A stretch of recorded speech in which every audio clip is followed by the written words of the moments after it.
All right, welcome back, guys. Episode 26. I am here with my good friend Nilani. She is a mindset manifestation coach. And as viewers of the show might know, we are not currently in Nils's apartment. Nilani, where are we today? We are at Alter Community Center, which is a co-working center for women.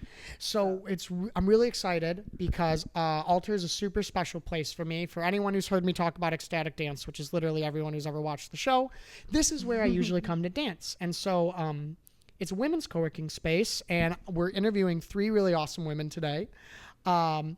But yeah, it's an honor to kind of be a boy in this space. So thanks for having us.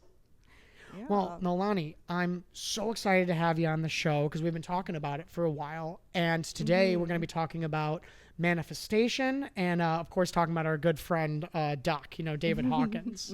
Yes. So I know you work as like a life coach. Like, firstly, how would you even like define manifestation? Like, it's such a term that gets like spiritual people know what that means, but like, maybe someone's new to the concept. Yeah, that's a really good question. So I feel like with manifestation, if I talk to somebody who doesn't know what manifestation is, I say it as it's when you're trying to achieve a goal. But I think the difference between manifestation and goal setting is that there is an element of you understand this, like the feminine energy of surrender, of letting go, of understanding that not everything is going to be exactly how it's meant, like how your ego, what you actually think it's supposed to be in the 3D world, how it's going to be. So you're letting go of the outcome of it. So with manifestation, I think that a lot of people feel like it's okay, I'm going to sit there, I'm going to do my vision boarding, I'm going to just have it come from the ether right away. And for me, the reason I call my companies like the practical manifester is because there's like a practical element to it too. So I feel like the practical element is figuring out how to actually get it from the ether. Sorry. Is it okay? Okay. I'm like all over the place with my hands, but no worries. I think a lot of it is because a lot of people that come to me, they're like, okay, I've been visualizing what I really want, but I'm not getting it. So what am I doing that I'm not able to actually ground it into reality? So that's, for me, the most important part of manifestation is to actually do that step, that bridge in between, to figure out how to actually get this into your reality and how to have it on a consistent basis. So you're bringing things into the world, and one of the things that I heard that I thought when you were talking is that you're talking about this feminine energy. And so I think of like the defining feminine act, which you could say is like, to give birth. I mean, not to like totally gender it, but if you're literally gendering it. And I mean, obviously with like a new life, it doesn't just pop in. At least with the mammalian experience, I guess it's a little different with an egg, but you have to like bring it to term, and it has to be nurtured. And then, of course, nobody knows what the child is going to be like, but it will be somewhat of a reflection of the parent. So does any of that, like, say more about what makes it a little more of like a feminine kind of like procedure, I guess you could say. Yeah, that's a good question, because one thing I wanted to preface is that like masculine and feminine isn't like really gender based. It's exactly. Like it's an energy. So masculine energy, like we all have masculine and feminine energies in us, and we all need that to create. So we have an internal energy that we have to tap into. So the masculine energy is structure, it's the protection, it's like, how do I, like, for example, this building is the masculine containment. So it's like more the containment. And the feminine energy is, okay, what am I visualizing? What is the vision? How do I sometimes like let go of things? And how do I surrender? How do I have pleasure while I'm manifesting? How do I look at the aesthetics of it? How do I look at the energy of it? So I guess the feminine is more of that energetic, the visionary, the what's not informed yet. And so masculine energy is when it comes into form, is or the things that help it be in containment. So that's like the difference. And I think this is something I'd really have to talk about, because it's kind of complicated, because originally it's yin and yang. That's where it came from. Yeah. So the yang energy is the masculine energy, and the yin energy is the feminine energy. But like the kids are calling it masculine and feminine energy these days. Well, I mean, it's English, so it is a Latin derived language, so we like to gender our things. Right, you know? right. It's always weird because, you know, you go to other languages, like in Chinese, like they have the word like, and I'm probably going to say it wrong, but it's like ta, just he, she, or it. But, you know, I was having dinner with a friend the other day, and we were talking about like relationships, obviously like the heterosexual relationship. And he's like, something that helped me understand like masculine and feminine so better is, he's like, man is like a masculine energy, you could say. It's like a train. It's like, it's just 1 to 1. And he said, and feminine energy is more like a sailboat. Like it's going to get where it's going, but it's also like, it's going to go like this and like that, and the wind. And of course, I really liked how you were saying, it's like, you want to bring that pleasure into it. You know, my teacher at the School of Metaphysics, he always talks about learning how to be a creator, and he always talks about like having fun with it. So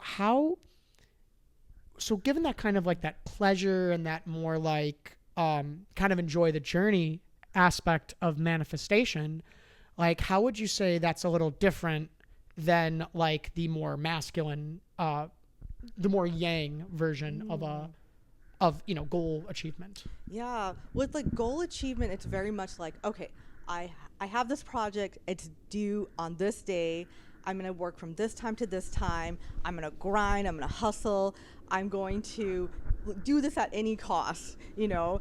And I feel like with feminine energy, with the manifestation part of it, it's like, okay, I have a goal, I understand I'm co-creating this with the universe.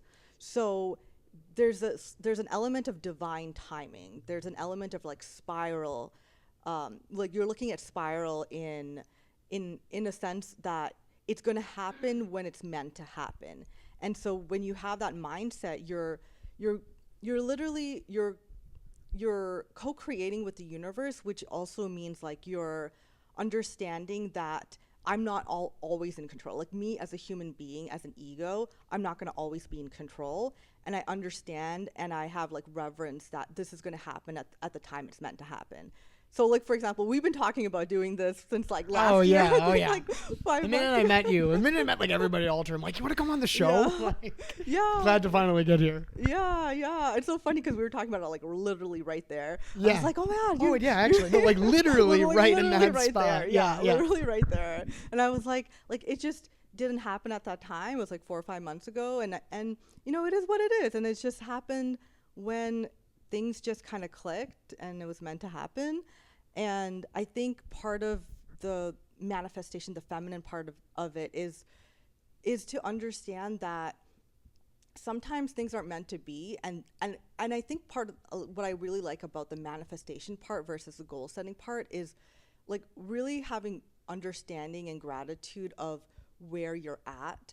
So you're not really forcing things, because if things don't happen a certain way, there's like a piece to it. There's like an understanding to it. There's this like it's almost like having parents that are really nice, really sweet, really understanding, and they're not forcing you like, okay, like you got to go to college, you got to do this thing by this time. And that's also understandable too, because the flip side is you do need that masculine energy. You do sometimes need that pressure. So with manifestation, the way I look at it, the practical way, is you're balancing both.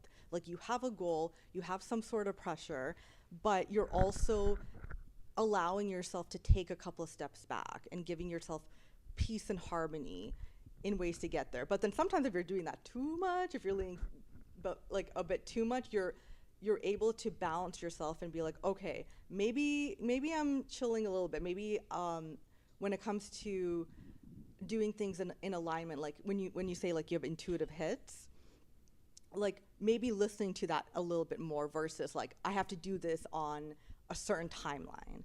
So I think that's the difference. Part of it is like looking at it and understanding the timing of it and letting go of when you're forcing it. Yeah, I mean, so what I'm kind of hearing is like, I remember we were having a conversation just like a couple days ago, and I was giving Nilani a little crash course on some like Christian history, just because I was raised Catholic, and I was talking about how in the beginning of the Bible in Genesis, they say like there's this, God creates Adam, and then from Adam God creates Eve, and that there was kind of two ways you could look at it, because in the wording kind of goes along the lines of, and then we created them male and female, man and woman, we created them. And you could look at it as like, and then we created two specific things, being man and woman. But there's also a philosophy that you could look at it as, they were saying God created us with both masculine and feminine like traits or energies, you could say, which again just got gendered because of the nature of the language, and just because like the forms, of man and woman, we tend towards one way or the other. We have different amounts, but of course every person is unique. So what I'm kind of hearing is like the masculine it's almost like that's the human aspect of us. That's the living body, separate, alone in this universe. It's like, okay, no one's going to feed me. Like I have to put food in my mouth, like, and there's some truth to it. And then the manifestation, the feminine energy is like, okay, I am working with a greater force in the universe to also bring things from thoughts to happenings. Does that kind of sound like along what you were saying? Yeah, definitely. Like the thoughts. I think one of the things also with manifestation is that a lot of people feel that, okay, I can't think negative thoughts. I can't think negative thoughts because I'm going to manifest this thing into reality. And that's a big thing that I hear from a lot of people, that they're really afraid of, because sometimes you have to process super common. Yeah. And there was a time when I felt like that, and I was kind of in this like toxic positivity where I'm like, I have to just think positive all the time. Oh yeah, it's kind of insufferable. Like, it's hard to do. It hurts. Yeah, and it doesn't feel realistic. And I think part of manifestation is you have to process some of these lower emotions as well, and also accept that we are human. So things are going to happen. Like people, unfortunately get sick, pass away. And sometimes I think with manifestation, people feel like, okay, I have to get away from this because I always have to be high vibe. I always have to be high vibe. But the thing is, in our physical reality, like things are going to happen, and it's also a gift to figure out how to process that and how to get back into a certain vibe, because since the nature of us is like up and down, when we're able to process it, when we're a little bit down, we're able to get back up faster. So like that refractory period to get back to the certain vibration that you desire, you can do that faster. I keep hearing in manifestation, it's like an aspect of like wholeness to like, because, obviously manifestation at one level is just like, I want a certain thing in my life or to be a part of me. I want to create something. Mm-hmm. And I really love how you brought it in as it's like this more feminine aspect of like creation. And one of the things I think of is like, in the feminine experience, like literally the feminine, like the female experience is this aspect of like, well, pain, that comes in through like, like the cycle, like one's menstrual cycle. And like, obviously it's uncomfortable at times, or even, the act of like a childbirth is, pretty painful. Mm-hmm. But I really liked how you were saying is like part of the process is like working with that, like accepting that is part of it, and like almost harmonizing in a way with that. So like, how would you, if you agree with that statement, how would you say that, like, how should one harmonize practically with like they're trying to manifest something, but it feels bad. Things don't look like they're going right. Can you give me an example? So like, say you want to manifest like a new job because, mm-hmm. You just don't like the job you're in. Mm-hmm. And it's just like a really painful process, and like getting the applications out there, you keep getting no's, or you get false hope, mm-hmm. and maybe you're just not even making enough money. Like, how does one harmonize with, that part of the process? Mm-hmm. Yeah, that is something that's very, very relatable. And I was totally right. Like, I was just talking to a friend about that, who is literally applying for jobs, and she's trying to get some remote work. And with her, I'm really grateful to have her as a friend because I feel like she's very grounded. So she understands that. So definitely like what you were saying, like there was a point of like, man, I'm just applying and I'm applying and applying and I'm trying to get these jobs. I'm trying to get out of the job that I'm doing so I can work remotely. And she got to a point where she was like, okay, like in the beginning, she was very, very excited. I'm applying, and she was visualizing her being at home, playing with her dog, doing her laundry, and for her, that process felt very like peaceful versus going to the office.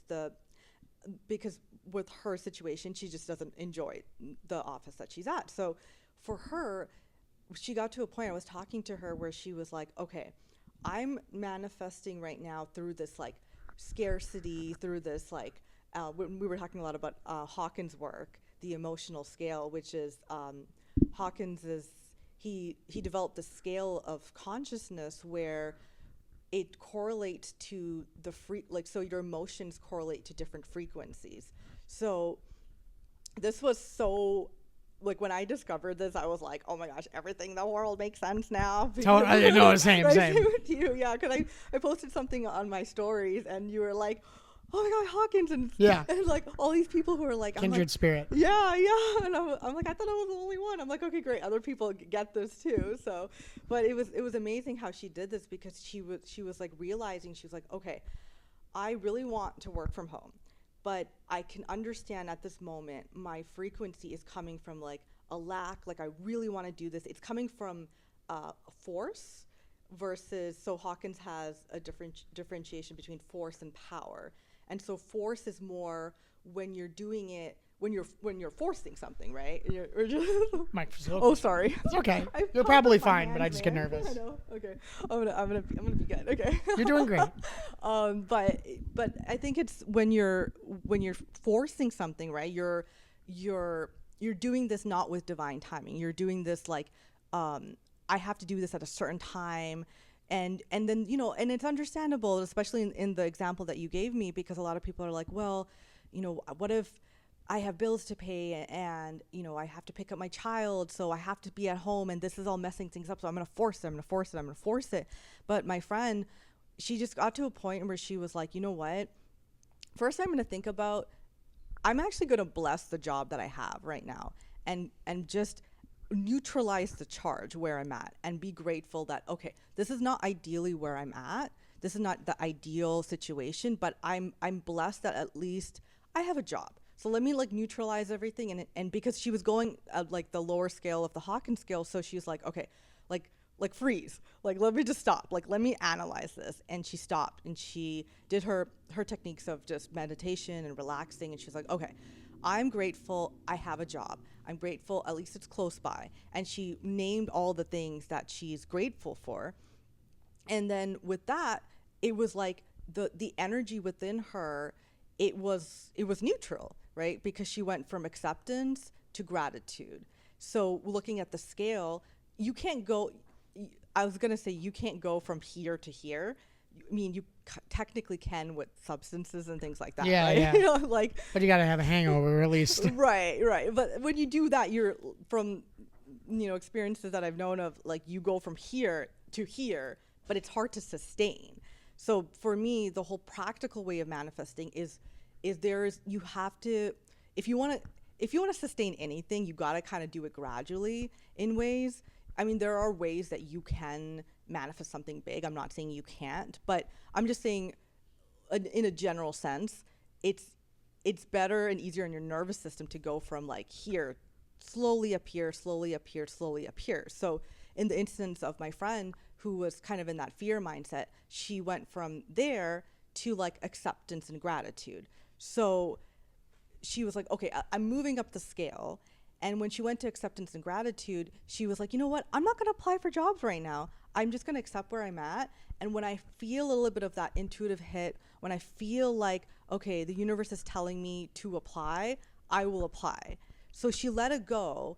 And that's what I mean by the whole divine timing, because if you're doing this as a goal setting, you're going to be like checking like, okay, what jobs are happening, what, like every minute, every hour. And then when you think about that, like, how is your what's happening to your frequency? There's like this desperate energy, there's this like and then sometimes you can get into like a victim energy, and that's okay too. I'm not shaming that, because if you shame it, you go back down. Yeah, it happens. So, you know, we're human. We're human, right? We're human, and honoring that. And another thing I want to say about Hawkins scale, and even like any type of scale of consciousness, that it's not like you graduate up to peace and I will always be at peace. Like like you were saying, we're human beings, so we're going to drop down at times. So I look at this kind of like a dial versus like a graduation or like a step, because we're human beings. Like frequencies is in our brains. Like sometimes when you hear something, you can go down a scale because of somebody else's lack mentality, or even a thought of your own, and that's okay. Like not shaming it, but just observing it. And so going back to your question about applying for a job, like what do you do in that situation? Yeah, like how do you harmonize when it's not going great? It? Yeah, so the way my friend was doing it, the way she found harmony was like just slowing down, not applying for a couple of days, accepting it, and just being like genuinely grateful. Not like, and I've done this too, where I'm like, I'm grateful today. Like, what am I, like, you know, sometimes there's like these manifestation techniques where you're like, name 5 things you're grateful for. I'm like, my house, my cat, my job, my this, but like actually sitting there and getting your vibration up, because our heart actually it has 500 times more amplitude in electromagnetic energy than our brain.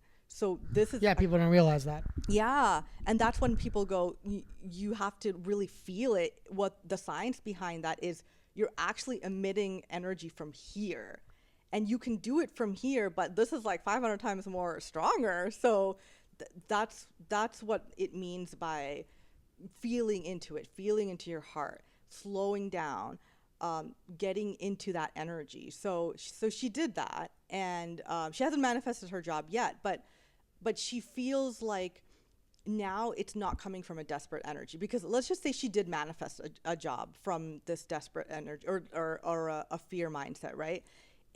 When you manifest from there, then you feel like this is the only job I have. Like, I can't let this go.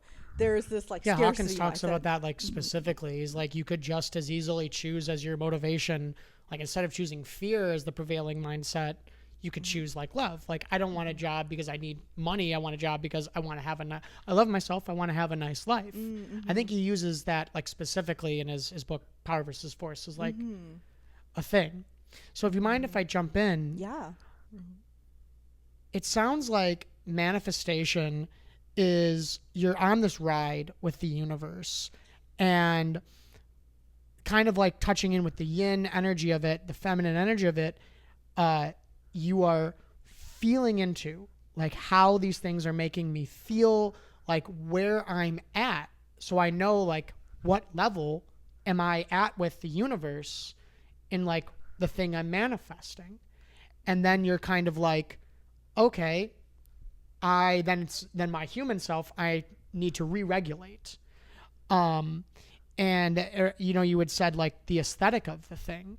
It's like the yin energy is like, okay, what's the environment internally that I'm creating in? And these are all very important aspects to keep in mind with manifestation.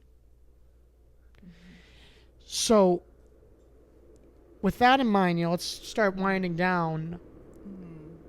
What would you give as like a piece of advice to someone who's trying to manifest, like in general? Like, here's your time just to tell our audience, anyone who might see this, what Nilani has to say and what she knows about manifestation. Like, what specifically do you want me to? Really, anything that you want. Is there like touching in base with your own heart? Oh, okay. Like, is there something you want to share with like the audience? Yeah, I think for me, one of the biggest things that I notice with manifestation is the inner work, like doing the inner child work, doing the shadow work, and making friends with it. Because a lot of times we want to manifest something, but our inner child is telling us like shame, or it's telling us we shouldn't be doing this. And rewiring the way that we talk to ourselves, because we could say it right on paper what we want, but if our internal dialogue is belittling us, that energy and that frequency is going to bring us back down to shame and guilt. So whatever we manifest is going to come back as shame and guilt. So for me, one of the biggest things was literally talking to my little kid inside, literally talking to my inner child and telling her, like, it's okay, because this is, and I think a lot of us, I'm not speaking for all of humanity, but kind of speaking for a lot of humanity, we're kind of in this, a lot of people have been brought up in a scarcity mindset. And of course, not everyone, but at least a lot of people that I've talked to lately. And so, and a lot of this is, you know, we've picked this up from our parents or society, and it's now our job, our responsibility to talk to ourselves and rewire that.